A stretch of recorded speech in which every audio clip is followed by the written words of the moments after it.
नेपालले तपाईको भारतको सिमाना मिचेको छ भन्नुभयो उहाँले हैन।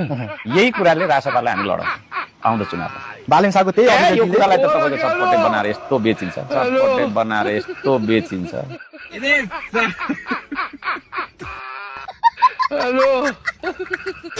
यो लिपुलेख लिम्पियाधुरा कालापानी जुन भारतले मिचेको छ नि, यो सरकारले फिर्ता ल्याउन सक्छ? सक्दैन। तपाईको सरकार बनाउन सक्छ? सक्छु। कसरी सक्छ भन्न सक्छु, त्यतिखेर देख्छु। Are you comedy me? मान्छे हाँस्न सक्छ है नाटक गरेर, तर रुन सक्दैन।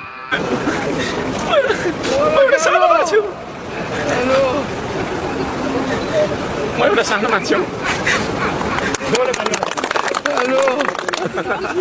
है त। ल हुन्छ, त्यता माथितिर हुँदैछ। कैसे कैसे लोग रहते हैं यार यहाँ पर। म प्रधानमन्त्री बन्छु भनेर कहिले आएको थिएँ? तपाईले भन्नुभयो नि प्रधानमन्त्री बन्छु। के बोले भाइ? अब के बोले? प्रधानमन्त्री बन्नु, प्रधानमन्त्री भन्नु क्लियर हो नि। अरू जस्तो कन्फ्युज मान्छे होइन नि।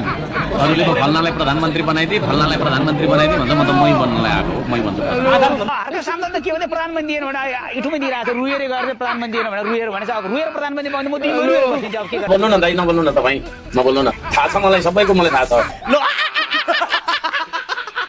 विधि प्रक्रिया नीति नियम पार्टीभित्र हुन्छ, तर त्यो सबैभन्दा माथि चाहिँ हर्क साम्पाङ श्रम संस्कृतिमा उसले जे भन्यो त्यही हुनुपर्छ भन्छ नि, आरोप छ क्या। यही सत्य पनि होला होइन? त्यस्तो त होइन, रुको जरा। त्यस्तो त हो। त्यस्ता मान्छेलाई निकाल्नलाई हाम्रो समितिमा बैठक बसिराख्नु पर्दैन। मेरो एउटा फेसबुक स्टेटस काट्छ, एउटा फेसबुक स्ट्याटस मात्रै निर्णय गर्नु पर्दैन। पार्टीको आधिकारिक निर्णय चाहिदैन। यो मैले जे भने त्यही हुँदैन, त्यो विधान त्यस्तो। यति धेरै अन्धो पट मूर्ख आँधो पनि हुनु भएन क्या, आँधो। तपाईँको दाहिने हातमा अलिकति माटो लिनुभएको छ भने त्यसलाई देब्रेपट्टिको छातीमाथि राख्नु होला, मुठी बसेर, जहाँ तपाईँको मुटु ढल्किरहेको छ। मुटुले देशको आत्मसात गर्दै जय स्वाभिमान, जय माता।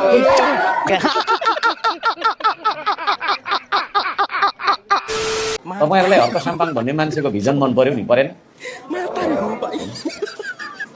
संसारमै एकजना यस्तो मेयर जो मेयरले काम गरेर विश्वको म मात्रै हो, अरूले राखेको छैन